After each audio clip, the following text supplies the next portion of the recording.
এই শিশুর জন্মের পরে থেকেই অতি দৈবিক লীলা সকলেই প্রত্যক্ষ করতে শুরু করলেন, যা প্রত্যেকটি অবতার পুরুষের জীবনে দেখা গেছে।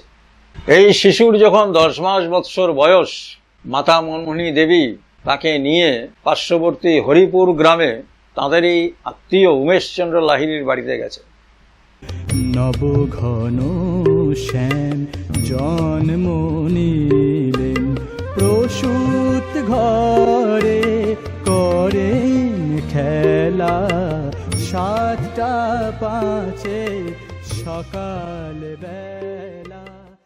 উমেশচন্দ্র লাহিড়ী অত্যন্ত নিষ্ঠাবান ধর্মপ্রাণ মানুষ। তার বাড়িতে মদনমোহন গোপালের বিগ্রহ আছে। তিনি নিত্য ভোগ আরতি নিষ্ঠা সহকারে পালন করেন। উমেশচন্দ্র লাহিড়ী ভোগ আরতি করার জন্য তিনি সিংহাসনের পাশে বসে সমস্ত ভোগরাগ নিবেদন করে এক মনে এক ধ্যানে দেবতার অর্চনা করছেন। ভাবে তিনি ভক্ত মানুষ ছিলেন, ভাবে তিনি চক্ষু বিভোর হয়ে আছে। এমন সময় অত্যাশ্চর্য ঘটনা, দেখা গেল ঠুং করে একটি শব্দ হলো। তিনি সেই শব্দে তাকিয়ে দেখছেন, কি ব্যাপার, চোখ খুলে দেখছেন তার সেই বিগ্রহ মদন গোপাল মাটিতে গড়াগড়ি খাচ্ছে, তারই আওয়াজ। আর সেই সিংহাসনে ওই 10 মাসের বালক অনুকূলচন্দ্র উঠে বসে আছে, তার দিকে তাকিয়ে মৃদু মৃদু হাসছেন। শিশু মানুষ কি করেন, ক্রোধ হলেও কিছু বলার নেই। তাড়াতাড়ি করে তাকে সিংহাসন থেকে নামিয়ে অর্থাৎ মাতা মনমোহিনীকে ডাকছেন, এই দেখো তোমার ছেলের কাণ্ড। মাতা মনমোহিনী দেবী তাড়াতাড়ি এসে ছেলেকে নিয়ে লজ্জা পেলেন তিনি, তাই তো তাকে নিয়ে কোলে করে নিয়ে গেলেন। আবার উমেশচন্দ্র লাহিড়ী আবার বিগ্রহকে যথারীতি গঙ্গা জলে শোধন পবিত্র এসব করে আবার পুনরায় সিংহাসনে বসিয়ে আবার যথারীতি তার বিগ্রহকে ভোগ নিবেদন করছেন, তার মন্ত্র উচ্চারণ করছেন। কিছুক্ষণ বাদে পুনরায় একই ঘটনার পুনরাবৃত্তি। আবার দেখা গেল ঠুং করে শব্দ, তাকিয়ে দেখেন আবার সেই মদন গোপাল নিচে পড়ে আছে, বালক অনুকূলচন্দ্র সিংহাসনে বসে মৃদু মৃদু হাসছে। এইবার উমেশচন্দ্র লাহিড়ী বিরক্ত হয়ে গেছে। এই মনো, তোর ছেলে সামলা। মাতা মনমোহিনী ছুটে এসে বালক তাকে কোলে করলেন। কোলে তুলে রাগের মাথায় ঈশ্বরের বিচিত্র লীলা, অদ্যাপি সেই লীলা করে গোড়া রায় কোনো কোনো ভাগ্যবানে দেখিবারে পায়। তার কচি গালে, বিশ্বপিতার গর্ভধারিণী জননী স্নেহবশত চপেটাঘাত করলেন। হ্যাঁ, তুই বারে বারে সেই পুজো পণ্ড করিস কেন? তখন বালক অনুকূলচন্দ্র বিশ্ববিধাতা সেই মায়ের স্নেহকমল ভৎসনা ঘটিত চপেটাঘাতে কাঁদছেন আর বলছেন আদো আদো স্বরে, ও আমায় ডাকে কেন, ও আমায় ডাকে কেন। মানে ডাকে শব্দটাও তিনি উচ্চারণ করতে পারছেন না, আদো আদো কথা। ও আমায় ডাকে কেন, ও মানে উমেশচন্দ্র লাহিড়ী, আমায় ডাকে কেন, আমায় ডাকে কেন। উমেশচন্দ্র লাহিড়ী চমকে উঠলেন। মনো, খোকা কি বলল? খোকা তুমি কি বললে? ও আমায় ডাকে কেন, ও আমায় ডাকে কেন? তিনি দৌড়ে উঠে আসলেন, তার চেতনার সম্বিত ফিরল। তিনি সেই বালক অনুকূলচন্দ্রকে আবেগে জড়িয়ে ধরে ঘন ঘন চুমু খাচ্ছেন, চুম্বন করছেন। খোকা তুমি কি বললে? ও আমায় ডাকে কেন, ও আমায় ডাকে কেন? আমি বুঝতে পারিনি, এই তো আমার সেই গোপাল, জীবন্ত গোপাল। সবাইকে ডাকতে লাগলেন, এই গোপাল দেখে যাও তোমরা। এইবার সেই শিশু নারায়ণকে, তিনি গোপালকে যেমন ভোগরাগ নিবেদন করেন, তাকে সেইভাবে ভোগরাগ নিবেদন করে সেই ভোগরাগ প্রসাদ সকলকে বিতরণ করলেন। বলছেন, ও আমায় ডাকে কেন? তুমি আমার ডাক শুনতে পেয়েছো খোকা? তুমি আমার ডাক শুনতে পেয়েছো খোকা? মনো, তোর এই সন্তান তুই চিনিসনি, আমিও চিনিনি।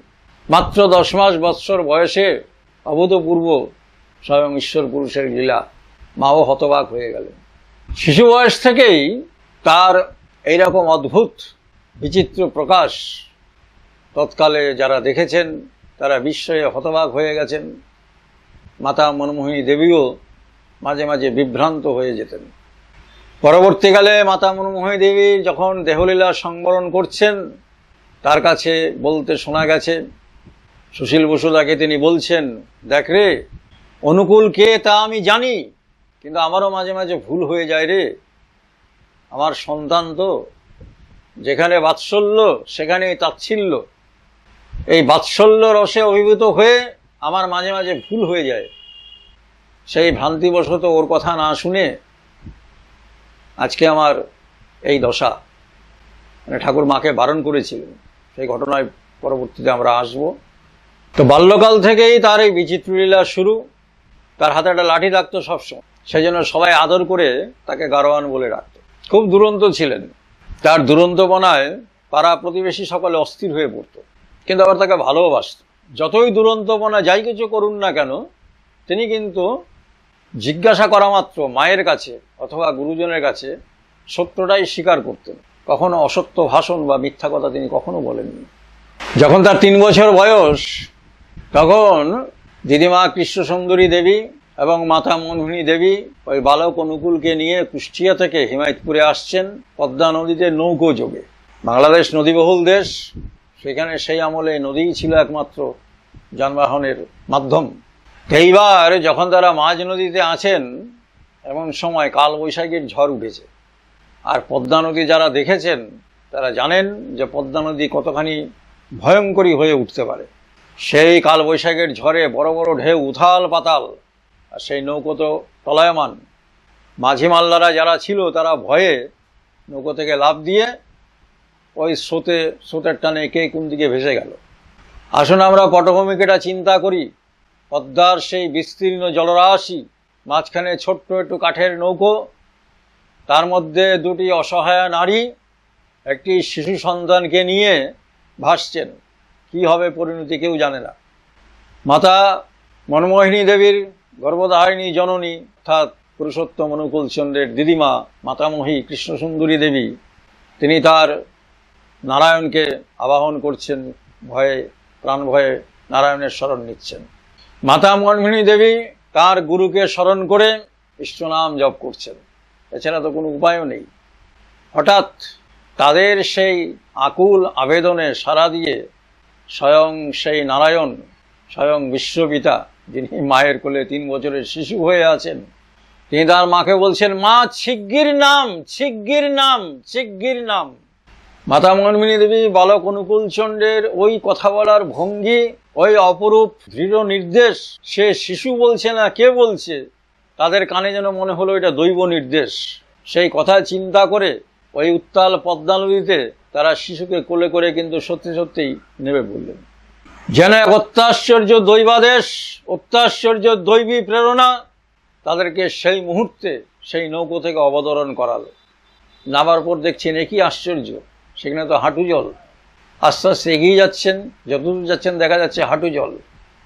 তারা আশ্চর্য হয়ে গেলেন, তাহলে তো আমাদের জীবন রক্ষা করেছেন দয়াল প্রভু। আমরা জানি যে পদ্মাতে অনেক চর পড়েও ছিল। তাহলে ওইখানে নদীর তলদেশে যে ধীরে ধীরে একটা চর সঞ্চার হচ্ছে, সেটা তো কারোর জানা না থাকলে পরেও বিশ্বপিতার তো জানা আছে। তাহলে সেই মুহূর্তে সেই 2টি ভক্তি প্রাণা অসহায় নারী এই শিশু অনুকূলকে রক্ষা করার জন্য যে কাতর আর্তনাদ বিশ্বপিতাকে জানিয়েছিলেন, স্বয়ং বিশ্বপিতা নির্দেশ দিলেন। তিনি তো সবটাই দেখতে পান, দ্রষ্টা পুরুষ, যে এইখানে অবতরণ করলে পরে এখানে চড়া পড়ে আছে, তোমরা বিপদমুক্ত হবে। তারা সেখানে অপেক্ষা করলেন। আস্তে আস্তে ঝড় ঝঞ্ঝা কমে আসলো।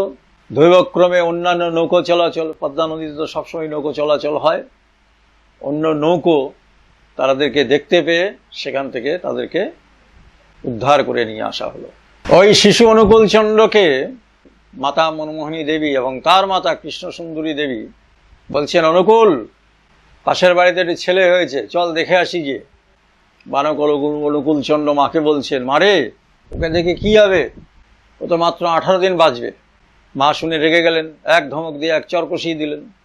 কিন্তু আশ্চর্যের ব্যাপার, দেখা গেল সেই শিশু অনুকূলের ভবিষ্যৎবাণী কিন্তু সফল হলো। সেই 18 দিনের মাথায় সেই শিশুটি কিন্তু দেহত্যাগ করল। প্রতিবেশী মুকুন্দ বোস বলে একজনা ছিল, পুরুষোত্তম অনুকূল চন্দ্র বাল্যকালে তার সঙ্গী সাথীদের নিয়ে সে বাগান তছনছ করে দিতেন। একদিন তাকে ডেকে বলছেন, খোকা, তুমি আমার বাগানটাকে এইভাবে তছনছ নষ্ট করা কেন সবাই মিলে? তো বালক অনুকূল চন্দ্র তাকে অবিস্মরণীয় এক উক্তি করেছিলেন, যা আমাদের সকলের জন্যই চিরন্তন। তখন যে দেখো, তোমার এই বাগানটার প্রতি এত মায়া কেন, এত মমতা কেন? এই বাগানে তো তুমি থাকবে না, এ বাগান তোমার নয়, যেখানে তুমি থাকবে সেই বাগানের চিন্তা করো বলে উপরের দিকে নির্দেশ করলেন যে ওই স্তরে তোমার জন্য সুন্দর বাগান করা আছে। আশ্চর্যের ব্যাপার, তার বেশ কিছুদিন পরেই তিনি কিন্তু যক্ষা রোগে দেহত্যাগ করলেন। কবিরাজ মশাই বড়ি শুকুতে দিয়েছেন, তার মধ্যে বিষাক্ত বড়িও আছে, 20 বড়ি। বালক অনুকূল চন্দ্র দৌড়ে যেয়ে সেই 20 বড়ি মুখের মধ্যে এক গাল বড়ি পুড়ে দিয়ে দৌড়ে পালিয়ে গেলেন হাসতে হাসতে। কবিরাজ মশাইয়ের তো মাথায় হাত, তো মারা যাবে এক্ষুনি। কবিরাজ মশাই পেছন পেছন ছুটছেন। আশ্চর্যের ব্যাপার, দেখা গেল সেই 20 বড়ি কিন্তু তার উপরে কোনো ক্রিয়া করল না। স্বয়ং বিষহরি কালকূটকেও যিনি ধারণ করতে পারেন, তিনি প্রথম থেকেই দেখিয়ে দিচ্ছেন যে আমি জগতের সমস্ত বিষ হজম করতে এসেছি, এবং আমাদের যত রকমের বিষ এবং দংশন, কালকূট দংশন আমরা তাকে করেছি। তিনি শিশু বয়সে যেমন ওই 20 বড়ি হজম করে দেখিয়ে দিয়ে গেছেন, সারা জীবন কিন্তু এই সমস্ত রকমের বিষাক্ততা এবং আমাদের বিষাক্ত দংশন, কালকূট দংশন স্বয়ং বিষহরি হয়ে, মহাদেব হয়ে সমস্ত কিছু কিন্তু তিনি ধারণ করেছেন, দেখিয়ে দিয়ে গেছেন যে কালকূট ধারী কাকে বলে, নীলকণ্ঠ কাকে বলে, মহাদেব কাকে বলে। শিশুদের আমরা ভগবান শ্রীকৃষ্ণের, তাকে নাম ছিল ননীচোরা, মাখন চুরি করে নাকি খেতেন সঙ্গী সাথীদের নিয়ে। এবারের লীলাতেও তার ব্যতিক্রম হয়নি। ঘরে দুধ জাল দিয়ে রাখা হয়েছে, সে মাতা মনমোহিনী দেবেই রেখে থাকুন বা পাড়া প্রতিবেশীর কারোর বাড়িতেই রেখে থাকুন। আমরা জানি পাট গাছের ভেতরে যে কাঠিটা হয়, পাটকাঠি বলে, পাটকাঠির মধ্যে একটা ছিদ্র থাকে। তখন তো বেশিরভাগই গ্রামে কাঁচা বাড়ি, বেড়া দেওয়া ঘর।